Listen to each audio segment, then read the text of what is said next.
तो कहानी की शुरुआत में हम देखते हैं कि चांग नाम का लोकल क्रिमिनल और उसके दो साथी लेक और फैट एक कपल का पीछा कर रहे होते हैं, जिनसे बचते हुए वो कपल जंगल की ओर भाग जाता है। पर जल्द ही वो गैंगस्टर्स उन्हें पकड़ लेते हैं और बड़ी ही बेरहमी से उन्हें मार डालते हैं। यहाँ से सीन शिफ्ट होता है और हमें योड और बुआ नाम का एक कपल दिखाया जाता है। ये दोनों एक दूसरे से बहुत प्यार करते हैं और समय आने पर एक दूसरे से शादी करने वाले होते हैं। हालांकि योड के पेरेंट्स उनके इस रिश्ते से खुश नहीं थे, क्योंकि बुआ एक गूंगी लड़की थी। साथ ही उसके पिता ने दूसरी औरत के लिए बुआ और उसकी माँ को छोड़ दिया था, जिससे बुआ की फाइनेंशियल कंडीशन भी खराब होती है। लेकिन फिर भी योड बुआ से शादी करने के लिए तैयार होता है। खैर, एक दिन योड और बुआ एक नदी से केकड़े पकड़कर घर जा रहे होते हैं, जिस दौरान गांव के बदमाश लोग उन्हें परेशान करने के लिए बुआ को पत्थर से मारकर भाग जाते हैं, जिससे बुआ के सिर से ब्लड बहने लगता है। इसलिए योड तुरंत उसे घर ले जाता है, जहां बुआ की माँ उसके घाव पर मलहम लगाती है और उसे रेस्ट करने का कहती है। इसके बाद वो योड के पास जाती है और उससे कहती है कि तुम्हें एक अच्छी लड़की और अच्छा ससुराल मिल सकता है, इसलिए अब से तुम्हें बुआ से मिलना बंद कर देना चाहिए। जिस पर योड कहता है कि मैं बुआ से सच्चा प्यार करता हूँ और मुझे गांव वालों की बातों से भी कोई फर्क नहीं पड़ता है। इस तरह योड अपने परिवार और गांव वालों के खिलाफ होने के बावजूद भी बुआ के साथ रहने का डिसीजन लेता है। वो दोनों अगले दिन फिर से मिलते हैं और एक दूसरे के साथ टाइम स्पेंड करने के लिए मछलियां पकड़ने जाते हैं और उन्हें पकाकर एक साथ खाते हैं। इसी गांव में चैंग और उसके दो साथी भी रहते हैं, जिन्हें देखकर ऐसा लगता है कि उनके पास लोगों को तकलीफ पहुंचाने के अलावा कोई और काम नहीं है। इसके अलावा वो लोगों के सामान और उनके पैसों को चुराकर अपना गुजारा करते थे। चैंग की एक पत्नी भी है, जो अक्सर चैंग को उसके बिहेवियर के लिए डांटती रहती है, लेकिन चैंग उस पर ध्यान नहीं देता था। एक दिन जब योड और बुआ मछलियां पकड़कर घर जा रहे होते हैं, तब चांग और उसके दोनों साथी उनके सामने आ जाते हैं और उनसे मछली से भरी बाल्टी छीनने लगते हैं। यहाँ चैंग बुआ को भी परेशान करता है, जिससे योड उसे बचाने की कोशिश करने लगता है,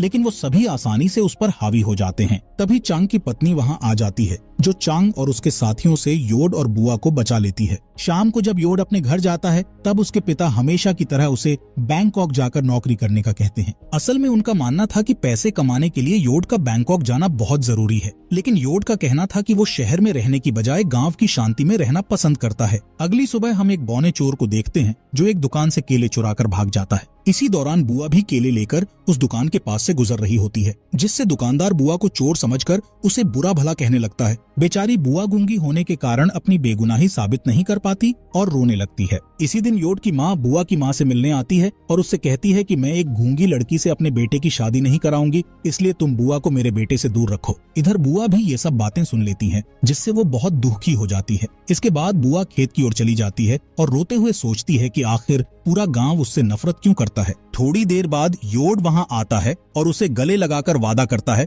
कि मैं कभी भी तुम्हारा साथ नहीं छोड़ूंगा और जल्द ही तुमसे शादी कर लूंगा। जिसके बाद वो दोनों मछली पकड़ने के लिए निकल जाते हैं। यहाँ योड मछली पकड़ने के जाल को ठीक कर रहा होता है, जिस दौरान चांग और उसके साथी वहां आकर बुआ को किडनैप करके उसे जंगल में ले जाते हैं, जहाँ चांग जबरदस्ती उसके कपड़े उतारने की कोशिश करता है, जिससे बुआ उससे लड़ने की कोशिश करती है, लेकिन वो तीनों लोग बुआ को बुरी तरह पीटते हैं। इस बीच जब योड को कहीं भी बुआ दिखाई नहीं देती, तो वो उसे आसपास खोजने लगता है। तब उसे बुआ की एक स्लीपर मिलती है, जिससे उसे एहसास होता है कि बुआ खतरे में है, इसलिए वो जंगल में जाकर उसे ढूंढने लगता है। जिसके बाद वो देखता है कि चैंग और उसके साथी बुआ पर बेरहमी से हमला कर रहे हैं, इसलिए वो बुआ को बचाने के लिए तीनों गैंगस्टर से लड़ाई करता है। पर वो तीनों गैंगस्टर्स आसानी से योड पर काबू पा लेते हैं और उसे मार मार कर घायल कर देते हैं। इसके बाद चांग बुआ के साथ जबरदस्ती करता है और फिर वो गैंगस्टर्स उन दोनों को मारकर जंगल में कहीं दफना देते हैं। रात होने पर जब बुआ घर नहीं लौटती, तब उसकी माँ को उसकी बहुत फिक्र होती है, इसलिए वो अगली सुबह योड के परिवार से मिलने जाती है,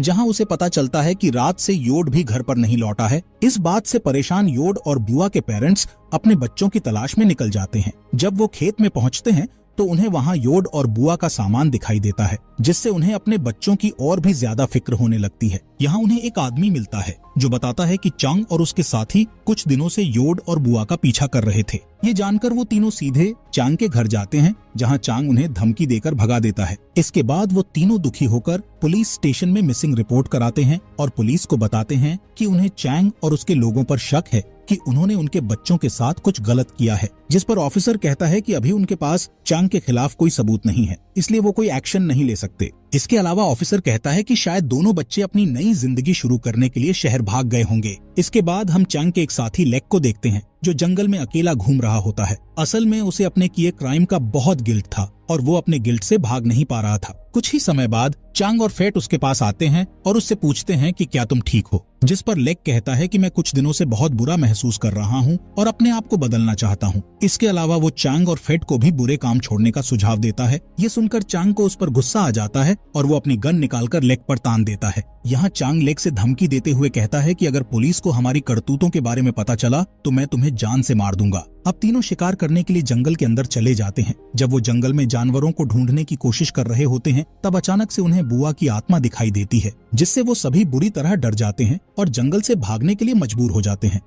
रात में वो तीनों गैंगस्टर्स कुछ लड़कियों के साथ ड्रिंक करते हुए एंजॉय कर रहे होते हैं, जिस दौरान लेक वॉशरूम का कहकर बाहर आ जाता है। जब वो बाहर होता है तब उसे जमीन पर एक सफेद कपड़े पहने हुए लड़की दिखाई देती है, इसलिए लेक धीरे धीरे उसके पास आता है और उसे पलटकर देखने की कोशिश करता है। जब वो उस लड़की को पलटता है तब उसे पता चलता है कि वो लड़की कोई और नहीं बल्कि बुआ है। बुआ को देखकर लेक बहुत डर जाता है, इसलिए वो तुरंत अपने दोस्तों के पास भागता है। खैर, वो तीनों पार्टी खत्म करने के बाद अपने अपने घरों में लौट जाते हैं, लेकिन उन सभी को बुआ का बहुत डर था। खासकर लेक को ज्यादा डर लग रहा होता है। जब वो अपने बेड पर जाता है तब उसे बार बार बुआ दिखाई देती है जो कि उस पर हमला कर रही होती है। इस बात से परेशान होकर लेक को पूरी रात नींद नहीं आती। अगली सुबह लेक फेट से मिलता है और उससे बात करते हुए उसे अपने कल रात वाले डरावने इंसिडेंट के बारे में बताता है, जिससे फेट हैरान हो जाता है और बताता है कि मुझे भी इस तरह के डरावने विजन्स आ रहे हैं। यहाँ लेक फेट को गांव छोड़कर शहर में नौकरी ढूंढने का कहता है ताकि वो इस मुसीबत से दूर जा सकें। इसके अलावा लेक कहता है कि अगर गांव वालों को हमारे बुरे कामों के बारे में पता चला तो वो हमें बर्बाद कर देंगे। जिसके बाद फेट कहता है कि हमारे जैसे लोगों के लिए नौकरी पाना बहुत मुश्किल है, इसलिए हमें गांव में ही रहना होगा। अब वो तीनों एक बार फिर से जंगल में शिकार करने के लिए जाते हैं, जिस दौरान लेक के सामने बुआ आ जाती है और उसका पीछा करने लगती है, जिसे देखकर लेक डर जाता है और उससे अपनी जान बचाकर भागने लगता है। भागते समय अचानक से कोई उसके सिर पर एक लकड़ी की टहनी से हमला कर देता है, इसलिए वो फ्रेश होने के लिए वॉशरूम में जाता है, जहां उसे योड की आत्मा दिखाई देती है, जिससे फेट और भी ज्यादा डर जाता है। दोस्तों, आगे बढ़ने से पहले आपसे गुजारिश है कि प्लीज आपके अपने फॉक्स एक्सप्लेनर हिंदी चैनल को सब्सक्राइब जरूर कर दें, क्योंकि दोस्तों आप में से 99% मेरे भाई ऐसे हैं जो मेरे फॉक्स एक्सप्लेनर हिंदी चैनल की वीडियोस तो देखते हैं लेकिन सब्सक्राइब नहीं करते। तो प्लीज थोड़ा सपोर्ट दिखाइए भाई लोग, सब्सक्राइब जरूर कर लें आपके भाई के फॉक्स एक्सप्लेनर हिंदी चैनल को। तो चलिए बढ़ते हैं आगे कहानी की तरफ। अगली सुबह फेट मरने के डर से परेशान होकर मंदिर में जाता है, जहां वो अपनी जान बचाने के लिए भगवान से प्रार्थना करता है। इसके बाद वो चैंग से मिलता है, उसे बताता है कि मैं गांव वालों के सामने अपने गुनाहों को कबूल करने वाला हूँ। इस बात पर चांग को बहुत गुस्सा आता है और वो फेट के चेहरे पर मुक्का मारकर उसे चुप रहने का आदेश देता है। लेकिन फेट अब और चुप रहना नहीं चाहता था, इसलिए वो जिद करने लगता है कि वो गांव वालों को सब कुछ बता देगा। इस बात पर चांग उसे बेरहमी से पीटने लगता है और जान से मारने की धमकी भी देता है, इसलिए फेट उससे डरकर शांत हो जाता है। इसी रात चांग को भी एक डरावना सपना आता है, जिसमें चांग को योड और बुआ की आत्मा ने बेड से बांध दिया होता है और वो दोनों आत्मा उसे परेशान कर रही होती है। साथ ही वो एक कुल्हाड़ी लेकर चांग के पास आ रहे होते हैं। अगले दिन हम फेट को देखते हैं जो पास की ही एक नदी में मछली पकड़ रहा होता है, जिस दौरान उसे एक डरावनी आवाज सुनाई देती है, जिससे वो बहुत घबरा जाता है और चारों ओर देखने लगता है, पर उसे वहाँ कोई भी नजर नहीं आता है। तभी अचानक उसे पानी में किसी चीज के गिरने की आवाज सुनाई देती है, जिससे वो और भी ज्यादा घबरा जाता है। अब डरते हुए वो जंगल से भागने की कोशिश करता है,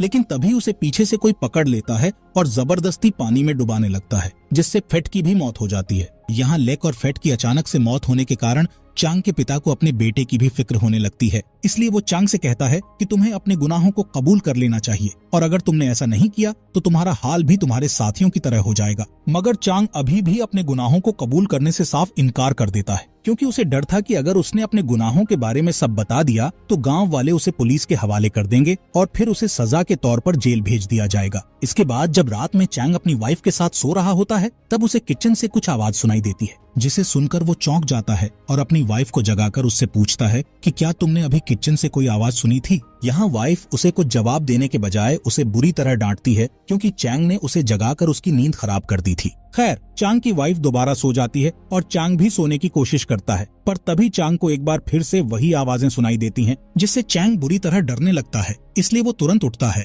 और लाइट ऑन करने के लिए जाता है। जहां उसे पता चलता है कि उसके घर की ट्यूब लाइट खराब हो गई है। अब क्योंकि चांग को अंधेरे से डर लग रहा था, इसीलिए वो मोमबत्ती जलाने का सोचता है, पर जब वो मोमबत्ती जलाता है तब मोमबत्ती अपने आप ही बुझ जाती है। जिसके बाद चांग दोबारा उस मोमबत्ती को जलाता है और जैसे ही वो पीछे मुड़ता है तो उसके सामने बुआ की आत्मा आ जाती है, जिससे चांग बुरी तरह डर जाता है। पर किसी तरह वो एक चाकू उठाता है और बुआ के ऊपर बार बार अटैक करने लगता है, जिस दौरान उसे एहसास होता है कि उसने चाकू से बुआ पर नहीं बल्कि अपनी वाइफ पर हमला किया था और इस हमले से उसकी वाइफ की मौत भी हो गई है। यहाँ चैंग को विश्वास नहीं हो रहा था कि उसने अपनी ही वाइफ को मार दिया है। जिसके बाद चांग एक बच्चे की तरह रोने लगता है। तब उसके पीछे से एक अनजान इंसान आता है और उस पर हमला करके उसे बेहोश कर देता है। थोड़ी देर बाद जब चांग को होश आता है तो वो खुद बंधा हुआ पाता है। तभी वहाँ योड और बुआ आते हैं, जो कि अभी भी जिंदा थे। चांग उन दोनों को जिंदा देखकर बहुत हैरान हो जाता है। यहाँ योड और बुआ रिवील करते हैं कि चांग और उसके साथियों ने उन दोनों को जिंदा दफनाया था। साथ ही जब